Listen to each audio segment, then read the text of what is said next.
eleva la protección de tu familia hasta por 12 horas.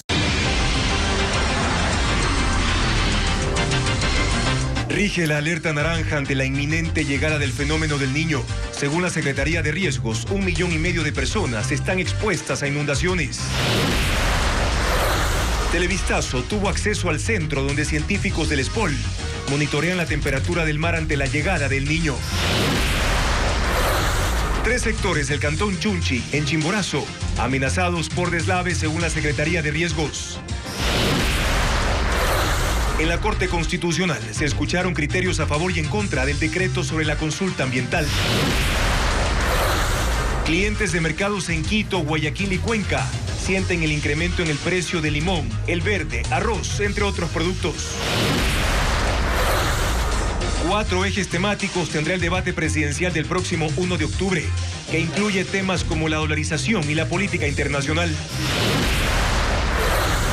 India cierra escuelas y prohíbe reuniones por un brote del virus Nipah, que ha causado ya 2. Buenas noches, amigos. Bienvenidos a una nueva semana de noticias en la emisión estelar de Televistazo, este lunes 18 de septiembre. Revisamos lo último del fenómeno del Niño en Ecuador.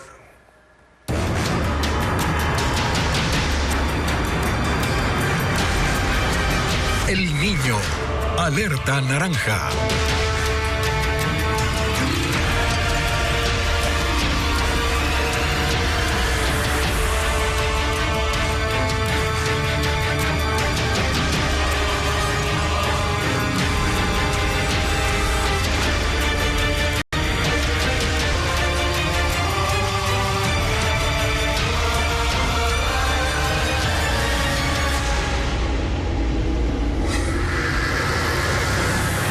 Este lunes el Comité de Operaciones de Emergencia cambió de alerta amarilla a naranja ante la inminente presencia del fenómeno del Niño en el país. El gobierno anunció el financiamiento de organismos internacionales por $500 millones para atender los efectos del fenómeno natural en todo el territorio nacional. Paul Romero con más detalles de esta noticia.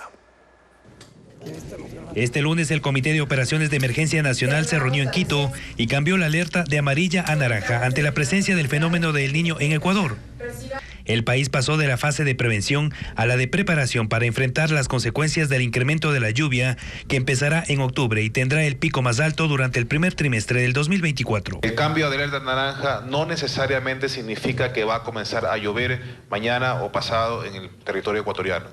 Lo que está especificando la alerta naranja es que la ocurrencia del fenómeno del Niño es inminente en nuestro país. Según la Secretaría de Gestión de Riesgos, se estima que 2.200.000 personas podrían ser afectadas por el fenómeno del Niño, de las cuales 1,5 millones se encuentran expuestas a inundaciones. Se prevé consecuencias en 143 cantones de 18 provincias de la costa y sierra. No serán afectadas las poblaciones de las 6 provincias amazónicas. La proyección es que 47.000 familias requieran asistencia humanitaria y alojamientos temporales. Necesitamos generar obras de mitigación, necesitamos dar respuesta, no solamente es dar las facilidades y cambiar el color de la alerta en cuanto a lo que se nos avecina. Con la alerta naranja, el gobierno podrá acelerar los procesos de contratación para la adjudicación de obras de emergencia. Desde Estados Unidos, el presidente Guillermo Lasso informó que el gobierno consiguió financiamiento de organismos multilaterales por más de $500 millones. De ese monto, 150 millones serán destinados al Ministerio de Transporte y Obras Públicas para trabajos en la red vial, comprar maquinaria pesada y puentes provisionales. Además, el Ejecutivo entregará créditos a los gobiernos seccionales, prefecturas y alcaldías para obras de prevención. 3 sectores ubicados en el cantón Chunchi, en Chimborazo, estarían en peligro ante la llegada del fenómeno del Niño, que podría causar constantes deslizamientos. Luis Alfredo Zúñiga informa la medida que tomó ya la Secretaría de Riesgos para evitar incidentes. La Secretaría Nacional de Gestión de Riesgos declaró la alerta amarilla en un área de 750 hectáreas del cantón Chunchi, en la provincia de Chimborazo. Esto corresponde a los sectores de Yaute, Pasaloma y Piñancay, de la parroquia Capsol. La declaratoria se da ante la probabilidad de que en estos puntos exista una afectación inminente a su población, infraestructuras y medios de vida, como consecuencia de deslizamientos. Un informe técnico de la Secretaría señala que la presencia de lluvias de la temporada invernal y la posible incidencia del fenómeno del Niño podría acelerar los movimientos en masa. Si nosotros notamos de que existe ya un movimiento más de masa, tenemos que obligadamente a la gente evacuar. Ante esto se dispuso al gobierno autónomo descentralizado de Chimborazo y la alcaldía de Chunchi que fortalezcan la capacidad de respuesta para precautelar la vida y proteger los recursos, también mejorar la respuesta ante los impactos provocados por el fenómeno que está ocurriendo. Ambos entes tendrán que trabajar de la mano del GAT parroquial de Capsol. El Comité de Operaciones de Emergencia de Chunchi tendrá que mantenerse en estado de alerta y operativo. 4 países de Sudamérica compartirán información para monitorear el comportamiento de virus, bacterias y otras enfermedades que deje el fenómeno del Niño.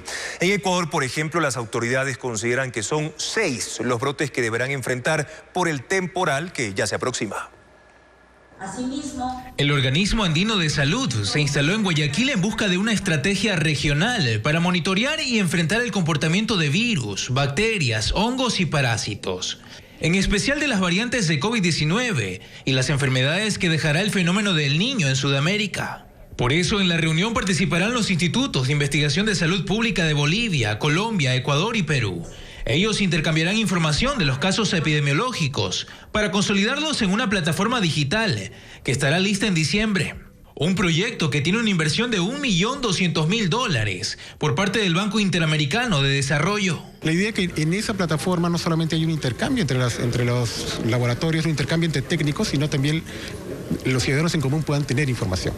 De tal manera que tanto los medios de prensa como las personas puedan encontrar información ahí acerca de las variantes, qué es lo que son, qué tan problemáticas son, qué tan dificultantes son, ¿no? Con esos datos, los gobiernos podrán tomar decisiones. En el caso de Ecuador, las autoridades de salud consideran que son 6 los brotes que enfrentarán a causa del temporal. Y sobre todo los países que son de la región andina son dengue, chikungunya, zika, posiblemente también tengamos incremento de casos de malaria, temas de cólera, temas de enfermedades transmitidas por alimentos, leptospirosis. Este encuentro se desarrollará hasta el miércoles. Durante estos 3 días, socializarán los protocolos de vigilancia que serán considerados para otras emergencias sanitarias.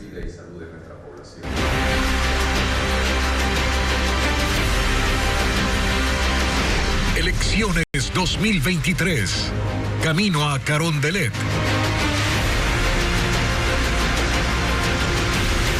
Política exterior y dolarización están entre los temas y ejes del debate presidencial previsto para el domingo 1 de octubre. Patricio Díaz informa que este lunes ya se presentaron más detalles de ese evento. El comité de debates redujo de 5 a 4 los ejes que se tratarán en el debate presidencial en segunda vuelta. Tanto a Luisa González como a Daniel Noboa se les preguntará sobre seguridad, el área social, economía y política. Cada eje tiene varias temáticas que el comité incluirá en las preguntas que debe entregar el día del debate. Se añaden tópicos que no se toparon en el programa de la primera vuelta. Por ejemplo, en lo económico, se incluye la dolarización. Es la evaluación de la política de usar el dólar como moneda oficial y la estabilidad en la economía nacional. En lo social, se incluye, además de la desnutrición infantil, las propuestas de salud mental en el caso de los adolescentes. En la política, se incorporarán las propuestas de relaciones exteriores y, si se requieren, reformas a la Constitución. A la posibilidad de llevar a cabo una consulta popular o convocar a una asamblea constituyente para determinar el proceso de cambio y ajustes en la estructura legal y política del país.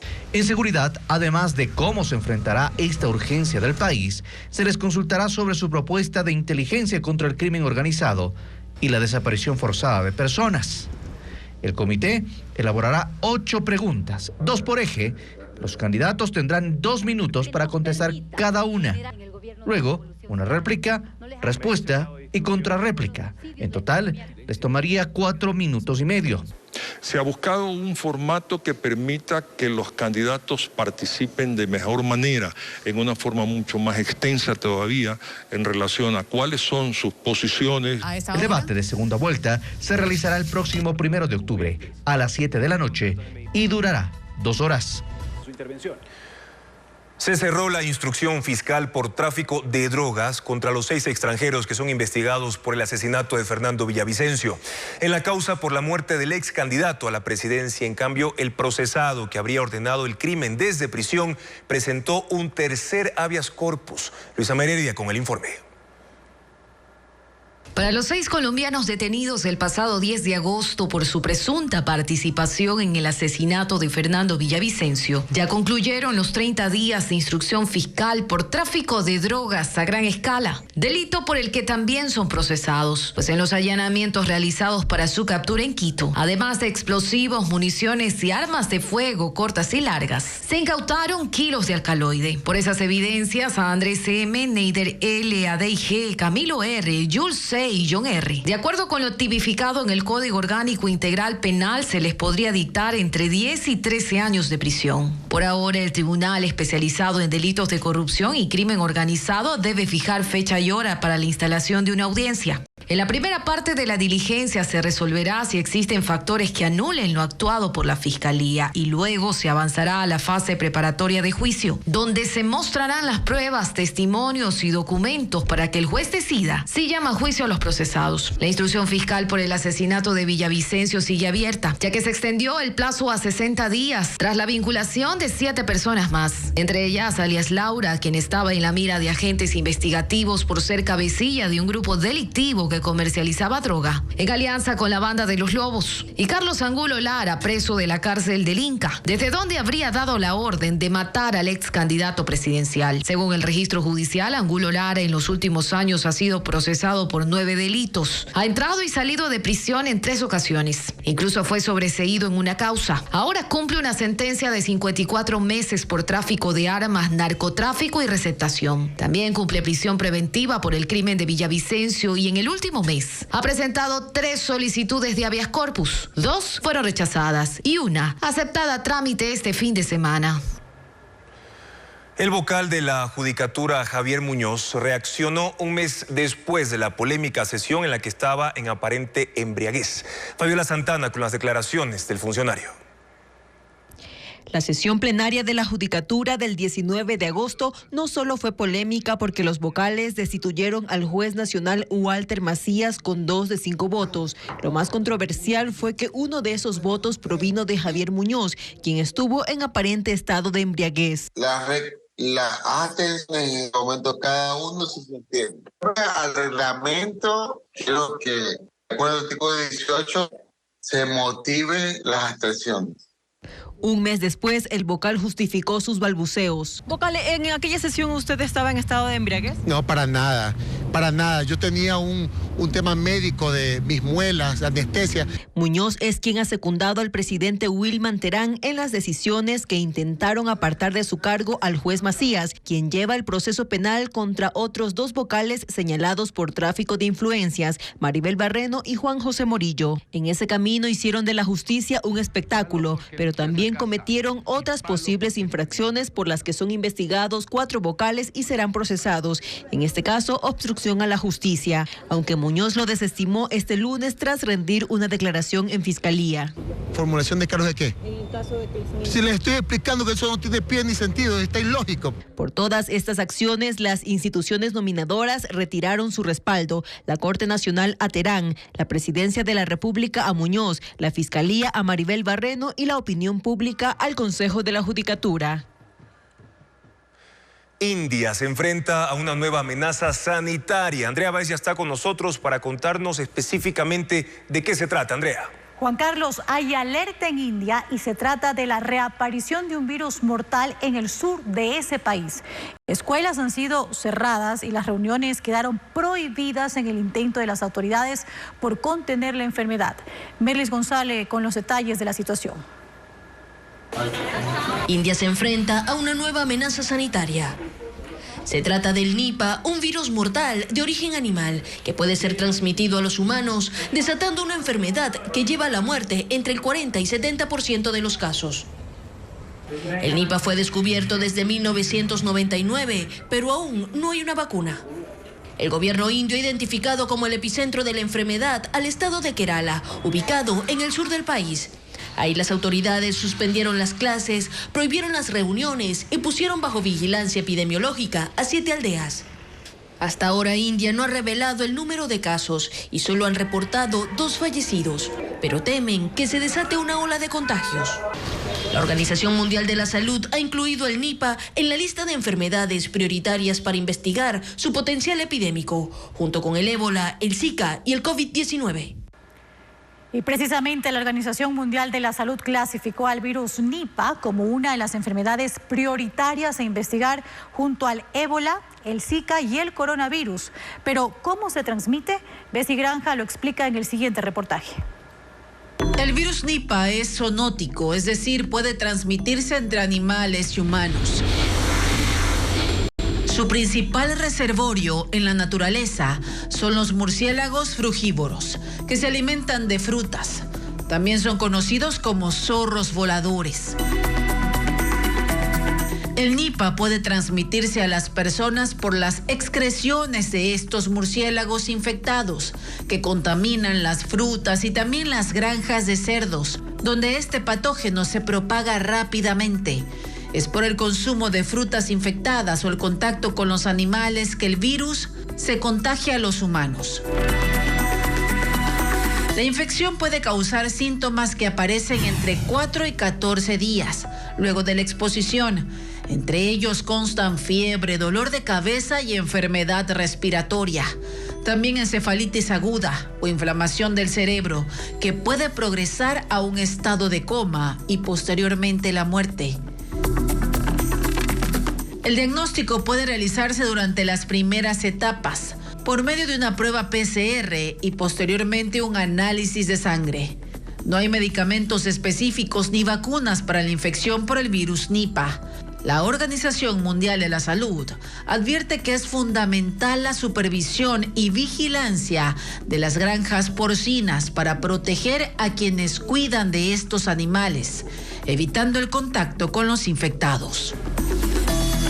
Autoridades peruanas desmantelaron una mafia de tráfico de bebés en Cusco, luego de descubrir que cerca de 20 recién nacidos habrían sido vendidos por $1,100 cada uno. Iliana Suárez amplía este caso. El pasado 4 de septiembre, autoridades de Cusco recibieron la alerta de una bebé que fue robada y que iba a ser vendida. Por ese caso hubo 4 detenidos, entre ellos una mujer que registraba varias salidas de Perú. Fue así que la policía obtuvo información sobre una red de tráfico de recién nacidos. La banda acudía a un centro obstétrico clandestino en el centro de Cusco y negociaban con las madres o se robaban a los pequeños. 20 bebés fueron vendidos por unos $1,100 cada uno y hasta ahora se desconoce el paradero de los pequeños. Era una red que venía trabajando, captando a madres que estaban probablemente desesperadas, no querían tener un hijo y las captaban para poder dar en una adopción ilegal a través de la venta. La Defensoría del Pueblo de Cusco advirtió que 299 menores de edad han sido reportados como desaparecidos solo en lo que va del año. Las autoridades de Perú piden a la ciudadanía reportar cualquier información sobre la venta de menores de edad. Una pausa y más adelante en Televistazo veremos cómo se celebra el Día Nacional de la Hamburguesa con Queso en Estados Unidos. Además, en Galápagos hay alerta de aves. Continúa el monitoreo de aves en Galápagos tras la alerta de posibles enfermedades. Hoy llegaron al Parque Nacional de las Islas las muestras tomadas por los especialistas cuyos resultados se conocerán en un día. Luis Alfredo Zúñiga amplía este tema. Aproximadamente a las 5 de la tarde de este lunes llegarán al Parque Nacional Galápagos muestras que un grupo de especialistas recogió durante 2 días de las aves del archipiélago. Esto tras la alerta de enfermedades. Este domingo una embarcación se movilizó con el personal hasta la isla Genovesa, ubicada a 125 kilómetros de Puerto Ayora, para hacer los análisis correspondientes. Recibimos información por parte de guías naturalistas y operadores de turismo de haber visualizado aves muertas y aves también con movimientos erráticos, movimientos no normales. Las dos aves que nos reportan son piqueros patas rojas y piquero enmascarado, piquero de Nazca. Estos protocolos sanitarios los realizan el Parque Nacional Galápagos y la Agencia de Regulación y Control de la Bioseguridad y Cuarentena del Archipiélago. En las islas Wolf y Genovesa es donde más se han reportado casos de aves enfermas. Una vez que lleguen las muestras, serán analizadas en el laboratorio. Galápagos tiene aproximadamente 78 especies de aves endémicas y nativas, muchas de las cuales migran hasta las costas continentales para alimentarse. Y de ahí la importancia del monitoreo. En el Mundial de Lucha, ya se lo contamos. La Corte Constitucional analiza si da paso o no al decreto ambiental que al momento está suspendido, afectando a 178 proyectos mineros, energéticos, pero también de obra pública, como por ejemplo hospitales. Los demandantes reclaman el incumplimiento de la consulta a las comunidades indígenas. Jacqueline Rodas siguió la audiencia. Desde el 31 de julio está temporalmente suspendido el decreto 754 que regula la consulta ambiental, mientras la Corte Constitucional analiza si da paso a la norma o la anula. Antes de decidir, recibió en audiencia al gobierno y a los demandantes. Intervinieron habitantes de Las Naves y Palo Quemado, poblaciones de Bolívar y Cotopaxi, donde hubo enfrentamientos cuando el Ministerio de Ambiente intentó aplicar la consulta para concesiones mineras. Unos agradecen la suspensión del decreto, otros apoyan la minería. Y gracias a la humanidad de ustedes como jueces de la Corte, logramos que se suspenda y volvió la calma en nuestros territorios. He visto que la industria minera puede desempeñar y puede ayudar a la educación de mi pueblo, puede ayudar a dar empleos. El ministro de Ambiente informó que hay 178 proyectos paralizados, de los cuales solo 14 son de minería. Se está obstaculizando inversión por más de $2.000 millones, 10 hospitales, 6 rellenos sanitarios, 12 plantas de tratamiento de aguas residuales y alcantarillado. Los demandantes piden a la Corte que el decreto se declare inconstitucional. No es la ley la que aclara, la que desarrolla, la que define los límites de los derechos. Es un mero reglamento y por lo tanto es inconstitucional. La decisión final requiere la votación del Pleno de la Corte Constitucional. En breve, mercados reportan escasez y aumento en el precio del limón durante este mes. Pero ¿cuánto cuesta ahora el saco? Ya les contamos. Además, disturbios en Libia por supuesta negligencia del gobierno tras el colapso de represas en medio de la tormenta que dejó más de 11.000 muertos. Respiro. Respiras.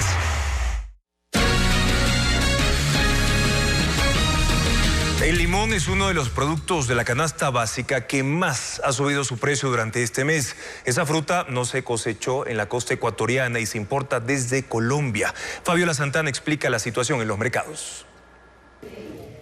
El denominado limón sutil está escaso. No se encuentra en el mercado mayorista que abastece a otros locales de Quito. En los puestos de expendio lo reemplazaron con el limón Meyer de producción local y el Tahití importado desde Colombia. Pero los consumidores comparan los precios y dicen que están caros. Altísimos, a 20 este pequeño. ¿Y antes cuánto compraban?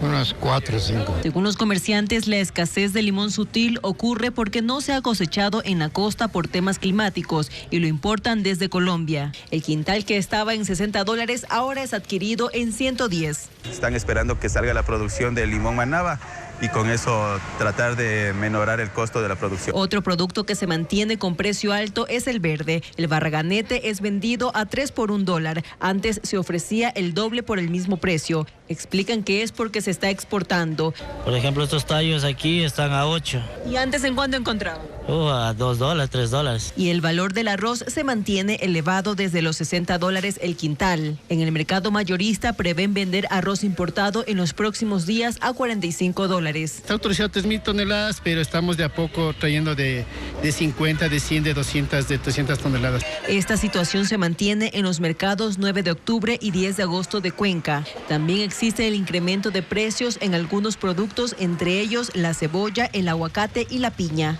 Los clientes del mercado Sauces 9 de Guayaquil también pasan por la misma situación. El verde está muy caro igualmente que la cebolla, todo lo que son verduras. Dicen que no tienen más alternativas que ajustar su presupuesto y comprar menos.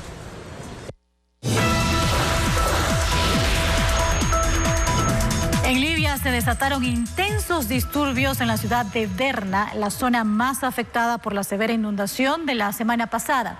Manifestantes acusan a las autoridades de negligencia por no hacerle mantenimiento a las represas, provocando que colapsaran, dejando más de 11.300 fallecidos. El descontento se apoderó de los residentes de la ciudad libia de Derna tras la devastación de la semana pasada. Incendiaron la casa del alcalde y atacaron otras sedes de gobierno en medio de una protesta contra la supuesta negligencia por el colapso de 2 represas en medio de una tormenta, arrasando gran parte de la ciudad. Los manifestantes responsabilizan al gobierno por no realizar el mantenimiento a las estructuras, cuando se había destinado recursos para hacerlo desde 2012. La protesta inició en una mezquita donde centenares de personas se reunieron para exigir una investigación independiente sobre lo ocurrido. La inundación de Derna es la peor catástrofe natural registrada en Libia. Deja hasta el momento 11.300 fallecidos, más de 10.000 desaparecidos y una ciudad destruida. 5 estadounidenses que estuvieron encarcelados por años en Irán fueron liberados este lunes, luego de que Estados Unidos descongelara $6.000 millones de fondos iraníes que estaban retenidos en Corea del Sur. Se trata de un intercambio mediado por Qatar que también contempla la liberación de 5 iraníes encarcelados en Estados Unidos por crímenes no violentos.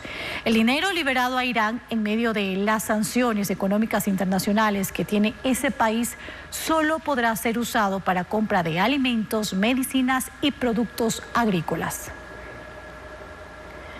En Guatemala se convocaron marchas en apoyo al presidente electo Bernardo Arévalo, quien presentará un amparo ante la Corte Constitucional. También solicitará la destitución de la fiscal general. El mandatario electo Bernardo Arévalo usó las redes sociales para pedir que el pueblo de Guatemala se movilice en rechazo a las acciones de la Fiscalía, que mantiene una investigación en contra de su triunfo electoral.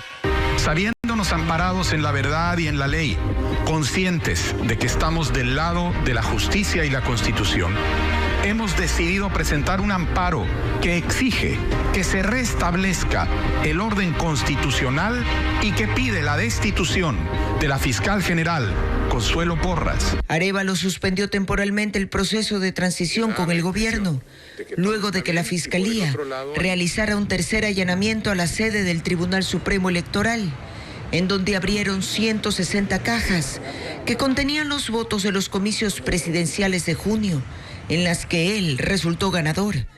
El movimiento Semilla al que pertenece Arévalo enfrenta también una investigación judicial que busca suspender su personalidad jurídica por presuntas irregularidades en las firmas presentadas para su constitución en medio de la condena de la comunidad internacional.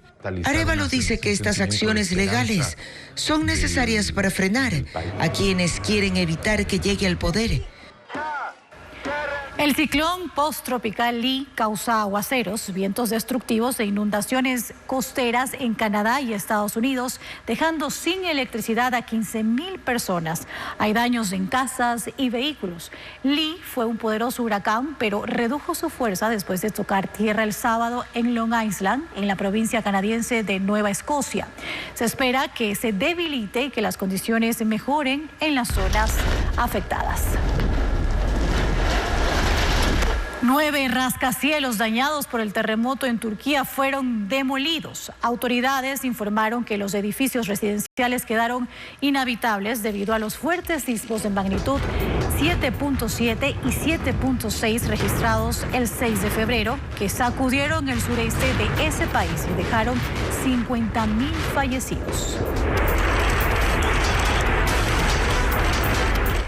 La Marina de Estados Unidos dijo que encontraron el avión de combate desaparecido desde el domingo.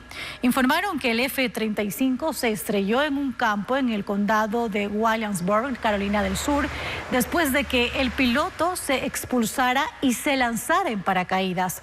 La aeronave había quedado en piloto automático y desde entonces se desconocía su paradero, desatando una intensa búsqueda que incluyó la suspensión de las operaciones militares aéreas.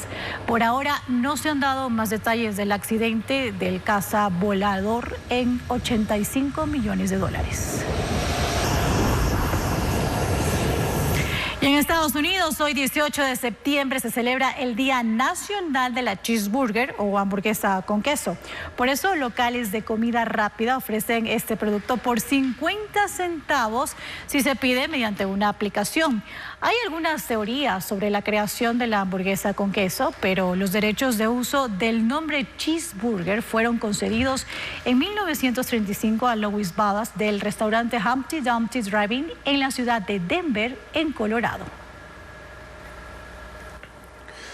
En Salinas, la Armada del Ecuador inauguró los ejercicios navales contra la pesca ilegal. En el evento, que durará 10 días, participan marinos de 13 países. Diego Cuenque explica en qué consisten las maniobras que culminarán en Galápagos.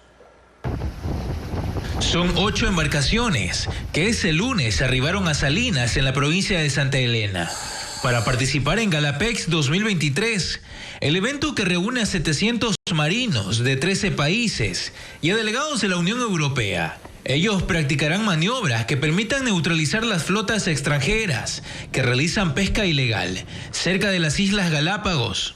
Los ejercicios empezaron en Salinas y culminarán el 28 de septiembre en la isla Santa Cruz, en el archipiélago. El objetivo es crear una fuerza de tarea multinacional.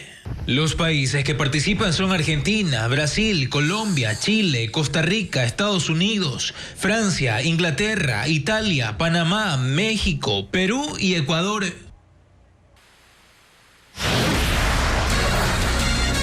En instantes, en Dólares te detengan. Mentol Chino, lo bueno empieza cuando el dolor se alivia. Más de 70 empresas ofrecen 5.000 plazas de empleo en la Feria Virtual de Multitrabajos. Los interesados pueden aplicar desde hoy hasta el domingo. Pero ¿cuáles son las vacantes con más demanda? Adriana Bermeo tiene la respuesta en el siguiente informe. La Feria de Empleos Online Multitrabajos 2023 ofrece 5.000 vacantes en 70 empresas ecuatorianas y multinacionales. Las postulaciones se reciben de forma digital desde este lunes hasta el domingo 24 de septiembre. Los interesados deben ingresar a la página web multitrabajos.com/Feria de Empleos Online. En la pantalla inicial se observará el centro de convenciones virtual, donde se encuentran los stands de las empresas participantes. Al entrar a la de su preferencia, hay una opción para enviar la hoja de vida y otra para ver los empleos disponibles con los requisitos y beneficios. Hay ofertas en todas las provincias y en diferentes áreas. El 35% de plazas de trabajo es para el área comercial, ejecutivos de venta y atención al cliente, el 26% para producción y administración, el 20% personal para tecnología y el 19% para otros empleos en los que se incluye coordinación y jefaturas. Desde una coordinación pudieran ir a partir de los $1.500 en adelante. Posiciones de tecnología ya comienzan quizá a partir de los $1.800, $2.000, pero también tenemos otras posiciones que oscilan entre 600, 700. En la oferta están incluidas 1.000 plazas de trabajo para personas recién graduadas y sin experiencia laboral. Ese es el caso de Víctor, que tiene 22 años y hace 3 meses obtuvo su titulación como ingeniero en sistemas. Aplica para un cargo junior. Es una manera más fácil de encontrar trabajo en vez de estar yendo presencialmente. Creo que en esta página podría inclusive hacerlo a más empresas que haciéndolo presencial. En el caso de los recién graduados, pueden incorporar en su currículum proyectos en los que hayan trabajado en la universidad, para que los equipos de recursos humanos puedan detectar las habilidades según el cargo. El Zoológico de Quito desarrolla programas de voluntariado en el Departamento de Educación para la Conservación y en Bienestar Animal. Pero, ¿de qué se trata ese proyecto? Carlos Luis Carrillo visitó ese espacio de protección de la fauna y nos cuenta más. Viviana es estudiante de Derecho, apasionada por la conservación del medio ambiente y el cuidado animal. Ella decidió ser voluntaria en el zoológico de Quito. Así como Viviana, otras personas trabajan en este centro hace 4 meses. Incluso pidieron extender su estadía para continuar con su labor. La convocatoria estará abierta hasta el próximo 20 de septiembre. Personas desde los 21 años y con formación en turismo, ecología, gestión ambiental, pedagogía, biología o carreras afines podrán aplicar. Cualquier persona que tenga este amor por la naturaleza y este tema de conservación de los animales puede acceder a este voluntariado. Las actividades en el zoológico iniciarán en octubre y se extenderán hasta enero del 2024.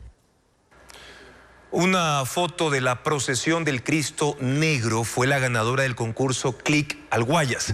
El evento reunió a 55 fotógrafos entre profesionales y amateurs. También se realizó un concierto con las mejores óperas de Mozart. Estefanía Arias con la agenda cultural.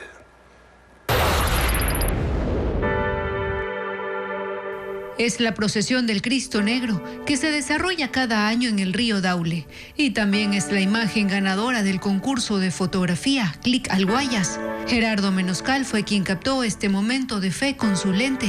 Utilicé una técnica que es cerrar, abrir totalmente el diafragma y trabajar con velocidades muy altas. En total, 55 personas, entre fotógrafos profesionales y amateurs, se inscribieron al concurso organizado por la Dirección de Turismo de la Prefectura del Guayas. El objetivo era impulsar la cultura y el arte de la provincia.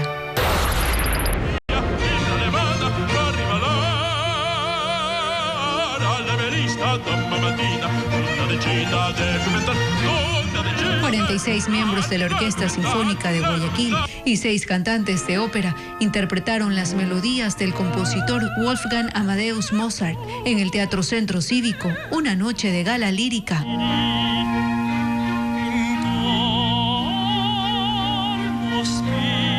Una de las voces que deleitó al público fue la del tenor ecuatoriano Francisco Ortega. El amplio repertorio incluyó también la participación de las sopranos Kay Noriegan, de Estados Unidos, y Olga Bresca, de Letonia. Una presentación gratuita que regaló una experiencia inolvidable a los asistentes.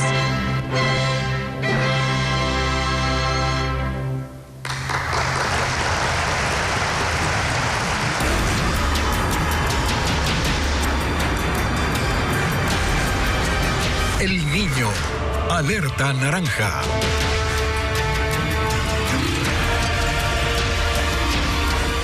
Científicos monitorean la temperatura del océano en las costas ecuatorianas ante la inevitable llegada del fenómeno del Niño.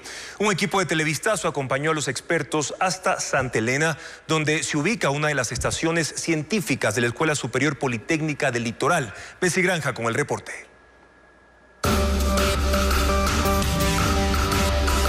Medir la temperatura de la superficie del mar es una de las herramientas que los científicos utilizan para detectar la llegada del fenómeno del Niño en Ecuador. Para cumplir con este proceso, técnicos de la Escuela Superior Politécnica de Litoral, ESPOL, se trasladan hasta el islote El Pelado, ubicado a 7 millas náuticas desde la playa de Allangue, en Santa Elena. La estación El Pelado es monitoreada una vez por semana desde 1992, de manera continua. Sabemos la latitud. En las mediciones se utilizan termómetros electrónicos de inmersión a unos 60 metros. Allí se revisan 3 parámetros: la temperatura del agua, la salinidad y la profundidad. A 8.000 kilómetros al oeste de aquí se está desarrollando el fenómeno del Niño. Aquí, en la costa ecuatoriana, existe un calentamiento de las aguas que ya se ha prolongado por más de 7 meses. El oceanógrafo Franklin Ormaza explica que en las últimas 2 semanas se detectó que existe un ligero enfriamiento o descenso de la temperatura del mar. Porque la corriente de Humboldt está entrando y fuerte. Esto nos va a ayudar, digamos, que a disipar el calor que está aquí, la energía que está aquí en nuestras costas. Esto no quiere decir que no llegará el fenómeno del Niño al país. pero sí incidirá en el impacto que este tenga en territorio nacional.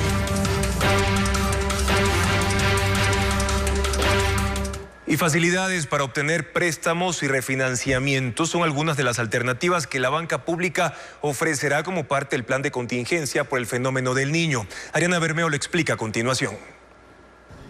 El gobierno anunció que la banca pública otorgará préstamos con facilidades ante la alerta naranja por el fenómeno del Niño. Ban Ecuador dará créditos de hasta $150,000 a 10 años plazo y 3 años de gracia para personas naturales o jurídicas cuyos negocios estén expuestos a posibles impactos. Los segmentos de mayor atención serán el agrícola, pecuario y artesanal. Los recursos se destinarán para trabajos de mitigación, por ejemplo, drenaje de canales, preparación de terrenos y la construcción de muros de contención. Los intereses oscilarán entre el 12 y 14% anual. De acuerdo al tipo de actividad, la tabla de pagos de amortización va a ser ajustada a efectos de que cada persona jurídica o natural pueda hacer frente al repago de su deuda en función del ciclo de producción que tenga. La Corporación Nacional de Finanzas Populares destinará $124 millones para que las cooperativas de ahorro y crédito de las 17 provincias con mayor riesgo de afectación por el fenómeno del Niño otorguen préstamos de consumo y de inversión cuyos montos están entre los $500 y $82,000. El 40% de estos préstamos será destinado al sector agrícola con intereses desde el 9 hasta el 17% anual. La corporación actuará como garante cuando los cuentaahorristas no puedan respaldar el pago con bienes. La cooperativa puede pedirle a la CONAFIPS que active el fondo de garantía para su socio. En ese momento nosotros hacemos un análisis que dura 30 minutos e inmediatamente activamos la garantía para que la cooperativa le pueda dar el crédito productivo. El gobierno también dispuso que la Corporación Financiera Nacional extienda plazos y dé nuevos periodos de gracia parciales o totales para sectores productivos previo análisis y evaluación de los daños. El Banco de Desarrollo cuenta con $300 millones para financiar proyectos y obras de municipios, prefecturas y juntas parroquiales, priorizando la prevención y mitigación de riesgos.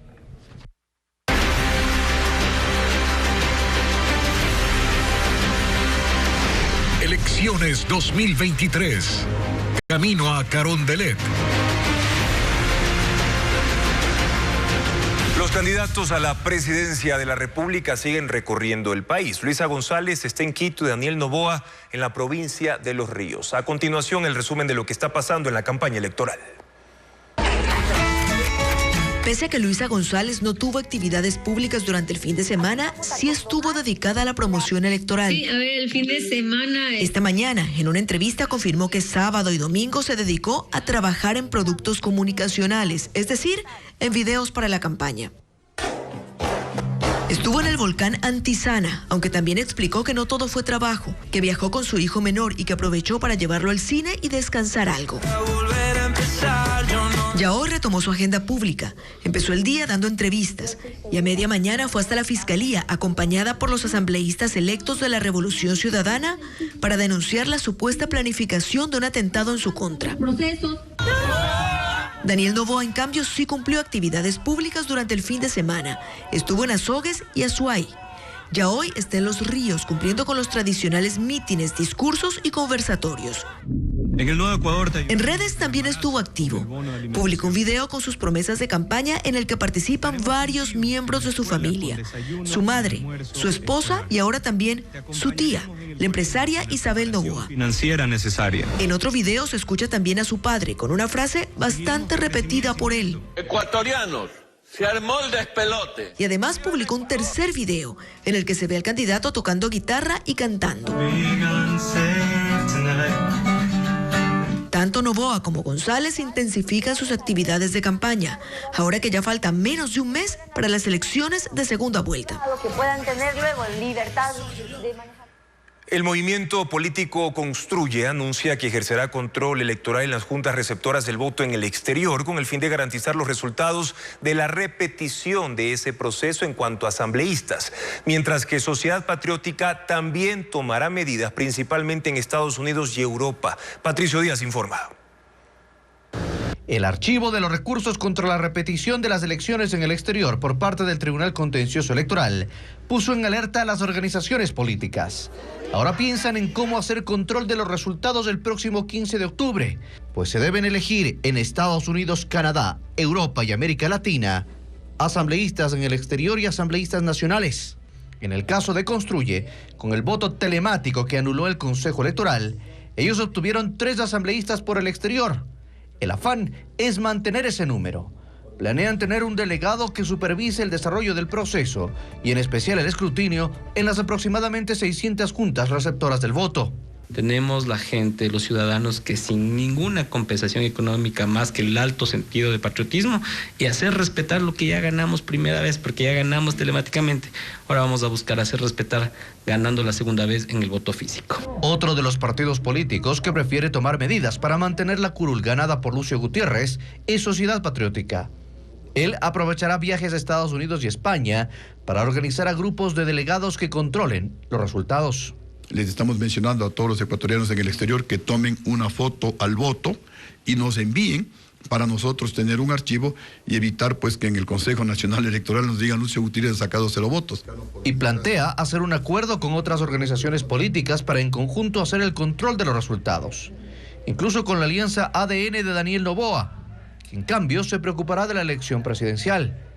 Tanto las curules de Construye como la que quiere mantener Sociedad Patriótica se pelean con el correísmo. Para que el nuevo presidente del Ecuador pueda tomar dinero de las reservas internacionales, tal y como han ofrecido los candidatos Luisa González y Daniel Noboa, se necesitaría de una reforma legal. Además, usar esos recursos en gasto público podría afectar más a la economía nacional. Luisa María Heredia con la explicación. Ambos lo han dicho. De llegar a la presidencia, tanto Luisa González como Daniel Noboa usarán las reservas internacionales que están en el Banco Central para gasto público. La candidata de la Revolución Ciudadana ha manifestado su intención de tomar $2.500 millones, mientras que el aspirante por Acción Democrática Nacional ha señalado que cogerá solo 1.500 millones. Pero, ¿pueden hacerlo? Legalmente no, explica Verónica Artola, exgerenta del Banco Central, pues la Ley de Defensa de la Dolarización, vigente desde 2021, prohibió que la entidad le haga préstamos al gobierno central. De los $6.904 millones que hay en reservas internacionales, que son recursos de terceros administrados por el Banco Central, lo único que puede utilizar el Ejecutivo son 725 millones que están en la cuenta del Tesoro Nacional, que es como la cuenta corriente del gobierno. Pero ese monto ya está comprometido en gastos diarios. El resto de estos recursos, que son dólares, inversiones, oro y dinero en cuentas del extranjero, pertenecen a otras entidades y empresas públicas, a prefecturas y alcaldías, y al Instituto Ecuatoriano de Seguridad Social, es decir, a terceros. También corresponden a depósitos de los clientes de la banca pública y privada, por lo que tampoco es recomendable hacerlo. El gobierno del expresidente Rafael Correa fue el primero en meter en mano a las reservas internacionales. Emitió bonos que eran como una promesa de pago a largo plazo para conseguir préstamos del Banco Central. Mujeres que visitan a sus familiares en las cárceles denuncian que son obligadas a desnudarse y hacer ejercicios como parte de los protocolos de seguridad. El cateo íntimo ha sido cuestionado desde grupos de los derechos humanos. Diego Puente con más detalles. El cateo íntimo es la revisión forzada de genitales. Mujeres e incluso hombres que visitan a familiares presos denuncian que esta práctica, a la que consideran denigrante, es común en las 53 cárceles del país. Según los visitantes de las prisiones, la revisión incluye la exigencia de desnudarse y hacer saltos en cuclillas.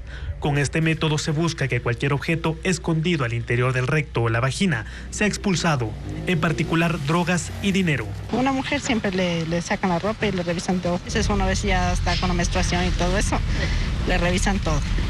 Te alzan la ropa, te rebuscan todo, el pantalón al interior, todo ese tipo de cosas. Para mí horripilantemente, si se viene es con un anhelo de ver a la persona que está aquí encerrada, pero no para ver semejante espectáculo tan feo. Nos hacen hacer zapitos. A mi edad, ¿cómo voy a estar llevando escondido cosas? Desde el 2018, la Defensoría del Pueblo y el Comité Permanente por la Defensa de Derechos Humanos emitieron informes sobre este tipo de protocolos. En 2 estudios concluyeron que incluso hay revisiones que incluyen la introducción de dedos dentro de las cavidades. Se trata concretamente a la revisión abusiva, salvaje, de cavidades de familias o de abogadas que intentan ingresar a ver a sus parientes o clientes en prisión. En el protocolo de ingreso a las cárceles vigente desde el 2016 se establece que solo cuando se tengan sospechas se puede ejecutar la revisión en una unidad médica y por personal de la salud, no frente a agentes de seguridad penitenciaria o miembros policiales. La Defensoría del Pueblo pidió en un último documento sobre prevención de la tortura que se respete la intimidad de los familiares y se sigan los protocolos. Una de las medidas para evitar la revisión manual es que se instalen escáneres corporales. Sin embargo, el último proceso para adquirir los equipos fracasó a inicios de este mes. Nuevamente, el sur de Guayaquil vivió una jornada violenta que dejó 7 muertos este domingo. Ante la concurrencia de hechos en un mismo día, las autoridades aplicaron un plan de contención principalmente en el Guasmo, uno de los sectores más conflictivos de Guayaquil, como lo detalla Bessie Granja. En menos de 8 horas, 7 muertes violentas se reportaron en diferentes barrios del sur de Guayaquil. Los disparos alarmaron a los habitantes de la cooperativa Río Guayas cuando un grupo de personas que salieron a comprar licor en un automotor color vino fueron abordados por criminales con fusiles que dispararon en 46 ocasiones. En este caso hubo 2 fallecidos y 2 heridos.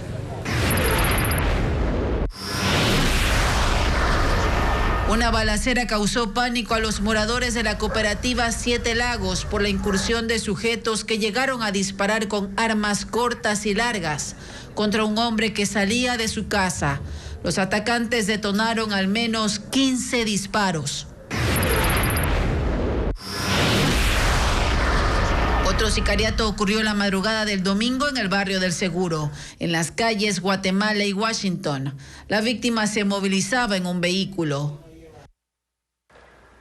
En el cantón Baba, provincia de Los Ríos, estudiantes de 5 instituciones pasaron a clases virtuales debido a los hechos violentos del fin de semana que dejaron 3 muertos. Odette Camacho amplía esta medida. Este lunes, los 5 planteles educativos ubicados en el centro del cantón Baba, en la provincia de Los Ríos, amanecieron con las puertas cerradas y bajo candado. Son 4.313 alumnos en total que fueron enviados a clases virtuales ante los 3 crímenes registrados durante el fin de semana. Jennifer tiene 3 hijos en etapa escolar. El domingo por la noche recibió la noticia y hoy tuvo que dedicar toda la mañana para supervisar a los menores. Tuve que dejar mi trabajo igual porque tengo que estar sentada con ella aquí enseñándole a hacer sus tareas. Esta decisión fue tomada por el Ministerio de Educación y aplica para los planteles Juan Montalvo, 23 de junio, Miguel de Cervantes, Amarilis Sandoya y César Medina, pues están localizados cerca de las zonas donde hubo 2 balaceras que dejaron 3 muertos y 2 heridos.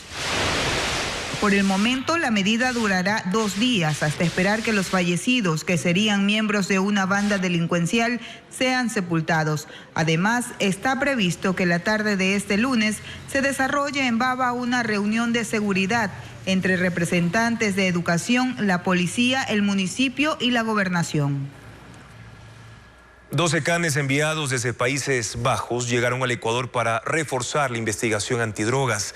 Los perros fueron presentados y están listos para apoyar las labores de la policía. Alex Ceballos informa. Son canes jóvenes y europeos. Tienen el olfato desarrollado y 6 meses de edad.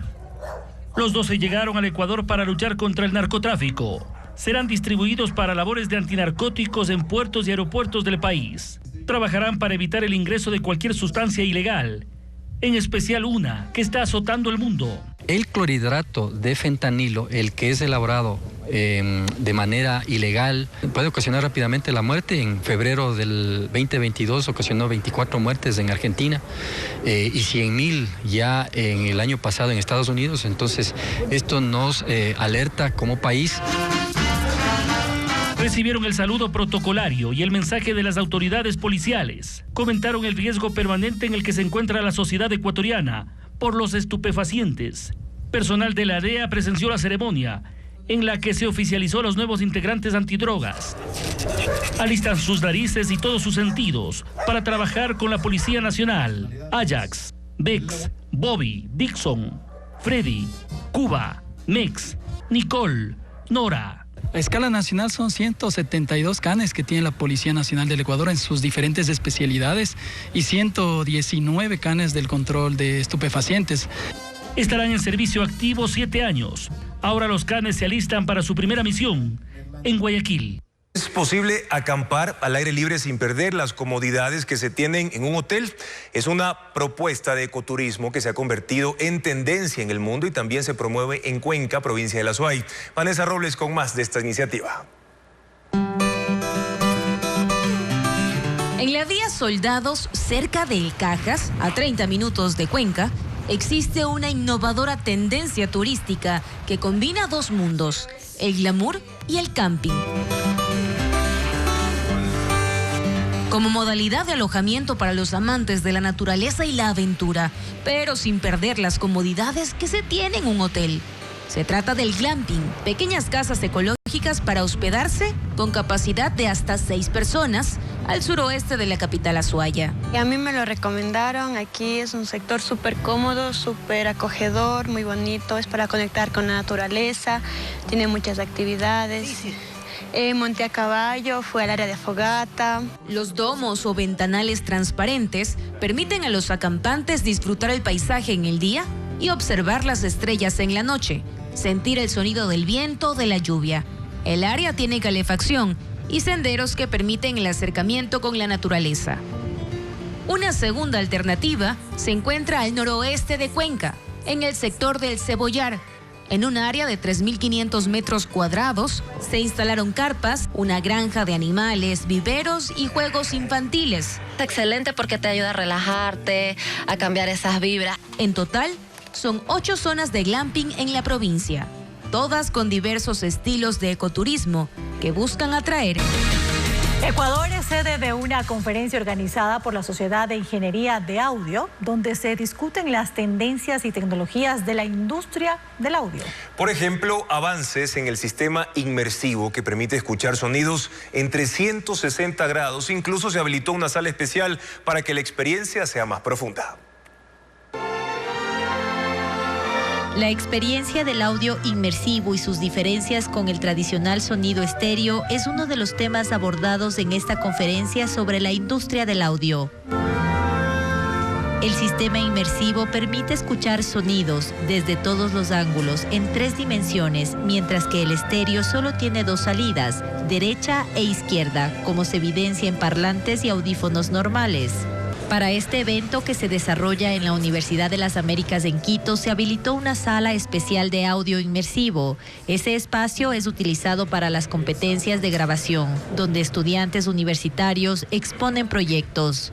Tenemos 11 altavoces, 4 arriba, 7 a la altura de los oídos y un subgrave que reproducen sonidos. Esta tendencia está muy en boga hoy por hoy, tanto en el audiovisual como en la música. En cuestión musical, pues en plataformas de streaming, Tidal, Deezer, Apple Music, por ejemplo, los usuarios pueden disfrutar ya de mezclas en el sistema Dolby Atmos, que es un 714. Esa experiencia auditiva, usada principalmente en cines o con teatros en casa, ahora también se puede lograr usando audífonos.